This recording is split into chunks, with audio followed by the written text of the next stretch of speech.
So, it's already March. When did that happen? Also, new set. Working on it. Let's talk about upcoming Kickstarters. Let's go. Hey everyone, welcome back to the channel. My name's Clayton, and in this video, I'm going to be letting you guys know about games that I know about that are coming to GameFound or Kickstarter this month. So if you guys appreciate the content, definitely show that like button. Who's boss by absolutely destroying it. And let's just get right into this video. First up, I have The Bad Commerce and the Curse of the Zodiac coming to Kickstarter March 1st.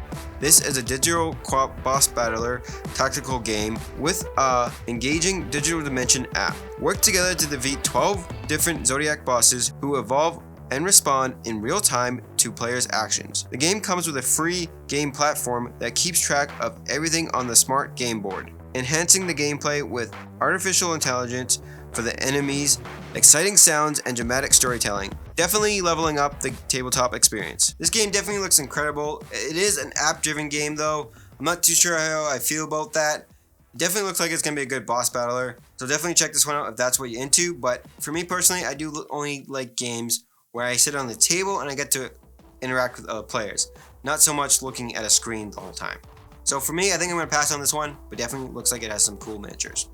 Next up, I have Earth Under Siege Flashpoint, also coming on March 1st. A 1 to 4 player cooperative sci-fi dungeon crawl game with 30 plus mission campaigns. The players are trying to complete covert missions against invading alien forces. This is a dungeon crawl game where each mission will have their own unique tactical card deck, giving players access to powerful actions and effects. Each deck over the course of the campaign will tailor to the gameplay of the player's particular style. Again, miniatures, dungeon crawl games. If it looks interesting to you, check it out. I know personally for me, another pass for me. There's tons of dungeon crawl games coming out this month. Speaking of sci-fi games, next up we have Solo 175. This is going to be a Euro Legacy style game for 1 to 5 players, set in a dystopian future. The mechanics are bag building, area control, worker placement, and it has an ever-expanding solar system with immersive world building and engaging narrative elements. This has an innovative scoring system which changes based on how players interact with the gameplay, creating unique win conditions in each game that you play, making it feel refreshing each time you play. There's going to be multiple different endings, and the game is fully replayable even once you beat it. This one looks like it's going to be an incredible sci-fi game that's going to have multiple different endings, and that sounds really interesting to me. But because it is a legacy game, I do wonder how well this one's going to do. It looks amazing, but only time will tell. Also on March 1st, Colossal Games is launching a big box of Western Legend that is coming with some storage content and is making it easier and faster to set up the game. I'm not too sure if this is going to be an expansion, but it's definitely worth looking into if you're looking for a good storage solution for Western Legends. Behext, a magical combat deck building game where you have a hand of spells both for your defense and for the currency of the game. You must sacrifice the cards from your hand in order to attack other players' willpower. You can customize and build your own arcane arsenal. You can also win the game by gaining a certain amount of victory points. What makes this different from other deck building games? Well, when you purchase cards in this game, they go directly in your hand instead of your discard, so you can play them immediately. Next up, we have an expansion for Small Samurai Empires. It also comes with a new playmat. In this game, you are training your samurai to be the most invincible warrior, deploy your archers, and eliminate units and generals. Use your tactical skills. This is an area control game for 2 to 4 players. If you're looking for an expansion for Small Samurai Empires, check this one out. Warpgate Beyond coming on March 7th to GameFound. This is going to be a reprint with an added expansion and an upgrade kit. This is a fast-paced hand management area control game where you are controlling your own starfleet, establishing colonies, and engaging your enemies in a quick and decisive battle. If you are interested in Warpgate, definitely check this one out. It's going to be on GameFound, and you will be getting it at a discounted price if you back it now. For anyone that has a copy of this game already, then all you're going to need is the expansion pack, and there should be a separate pledge for that. And since we're on the topic of Beyond games, this next one I think is going to raise a lot of money this month, and that is Farcry Beyond. Coming to Kickstarter on March 7th, this game is going to be taking place in the 1980s. Players are going to be going on a cooperative tabletop adventure. This is an open world storytelling exploration dungeon crawl game where you're going to be able to unlock new weapons for your characters and abilities. It has a good IP, the miniatures do look great. I have high hopes for this one. I can't wait for it to launch on Kickstarter. Let me know if you're going to be backing this one or if you're a fan of the video games in the comment section down below. Cthulhu Island coming on March 8th. Summon creatures and build attractions to entice visitors to your own otherworld theme park. The goal of the game is to create the best and most grotesque theme park filled with creatures and elder gods from other dimensions. I'm not too sure if I would visit a theme park that had gods in cages. Just doesn't sound like a good mix. However, it does sound like it's going to be a lot of fun to build them though. Have to see when this one comes out. Let me know if you guys are a fan of the Cthulhu mythos. Darkness Doom, a competitive strategy game for 1 to 4 players that is set in a dark fantasy world in the 17th century Europe. Players are trying to survive over 9 days while the darkness is spreading throughout the land. You're seeking to prove that you are the best guardian to become the new heir to the High Priestess.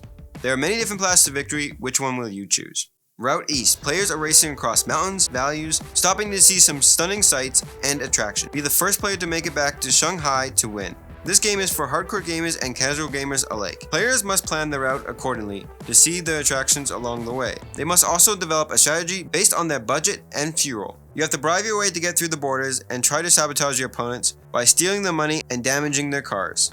A new take on a racing game definitely looks interesting. If you're into racing games, then I think you're going to enjoy this one. Definitely check it out down below. Next up, we have the Fog Escape from Paradise. You are playing as guardians trying to coordinate villagers through a difficult path so they can reach the boats. A fog is coming and trying to reach the villagers that are in panic. They're going to be running, pushing, squeezing, and jumping all over each other. It is your job to stay calm and try to save as many as you can before the fog reaches them. That one definitely has an interesting theme, so if you're looking for a good strategy game, check this one out. Library Labyrinth, a cooperative board game set in a cursed library. The game is for 2 to 5 players or has a 30-minute solo mode. The game is played in a 25 octagonal grid of tiles that can rotate or be flipped, revealing different changes to the library. You win the game if you can capture all 6 different terrors that are causing mischief around the library and placing them back in the correct bookshelf. You lose the game if the deck of cursed cards run out. Now that's definitely a library. I don't think you have to be quiet. Hamlet, the village building game. A medium-weight, competitive village building game where players are trying to turn the hamlet into a bustling little town with tile placement, but there's a little bit of a challenge because the tiles are irregular shape. This will create different paths that the villagers need to transport the resources. This will lead to no game ever being the same. So definitely back this one if you like city building games or tile laying games. It definitely looks a lot different than other tile games based on the shapes of those components. So check this one out if you like tile laying games. If you like hex tiles, you definitely gotta check out this next campaign coming to GameFound. Terra Tiles for RPGs. Terrain tiles that you can use for your tabletop skirmish games. There's nothing to print, assemble, or paint. Mix and match your different set of tiles to create your own terrain. Next up we have WorldBreakers, a customizable 2-player deck building game set in an alternative 13th century. The game is divided into rounds and each round players alternate taking turns. Each turn is composed of only one action: gain currency, draw a card, or play a card, or attack the opponent. So you must choose this action carefully. Proper timing and resource management is the key to victory. If you like history themed games, then this is something I would highly recommend to check out. If you guys want me to do more coverage about this game, let me know in the comment section down below. I'll be happy to do so when it launches on Kickstarter. Next up, I have an asymmetric dice manipulation game with spell crafting and engine building mechanics. For 1 to 4 players, each player will take on the role as a mage and start the game with basic resources. Then each player will be set on their own unique path. Players will dive into a fantasy world and discover a new age of spell crafting. Not too sure how to pronounce this game yet, so I'll leave it on screen here. But if you're into spell crafting games, definitely check this one out. Now the next few games I actually don't know the dates for, but they are said to be launching in March. So I'll make sure to update the description box down below, so make sure you check that out because dates change all the time. Starting off, we have Tidal Blades 2. Now this was supposed to launch back in February, but now I think it's launching in March. It's another dungeon crawl game that's launching this month. This one's a little bit different because it has a Nexus system, a 3x3 grid, where you can play cards and it activates all the abilities that are on that grid. However, when there are 3 cards that fill up a row, it gets reset, so those cards come back and you're able to come up with different combos. If you're a fan of the Tidal Blades lore, then this is something that you're going to really enjoy. So definitely recommend checking this one out when it comes to Kickstarter.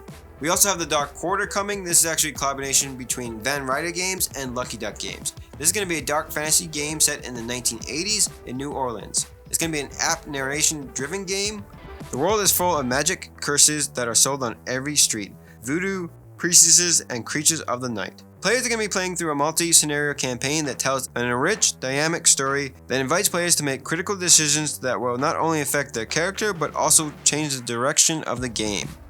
Definitely excited for this one. It definitely looks like it's going to be a really good horror game. Age of Rome. Become a new Emperor of Rome in this strategy worker placement game. Each player will be taking on a role as a character with a secret quest. You must build structures in different provinces assigned to you throughout a rotating game board. balance war and politics. Each round consists of 4 phases. The scheme phase, where an event card is revealed. Build phase, where you can build structures in turn order. An action turn, where players are going to be placing the followers in turn order. And an income phase, where players will receive an income from the provinces on the game board. After 9 rounds, the game ends and the player with the most amount of points will become the new Emperor of Rome. I have talked with the team behind this game, so I'm hoping to get a prototype copy. Who knows? I'll let you guys know more thoughts if I do get a copy. If not, I'll definitely cover it when it comes to Kickstarter. Last on the list, we have Tamashii Chronicles of Ascend, a post-apocalyptic cyberpunk adventure board game. This is from Awakening Realms Light, so this is going to be a little bit of a lighter game that hopefully easier to play. In the first half of this game, you're going to be playing through different scenarios where you have to set up a different hex style map. The second part of the game is where you're going to be hacking and playing in a different virtual world with different characters. Other players may play cooperatively or they might play against you depending on their own mission. And as always, let me know in the comment section down below what games you are excited for that are coming out this month. I always love to hear your guys' thoughts. Check out this video right here to learn about more great games, and I'll catch you guys in the next video. Take care.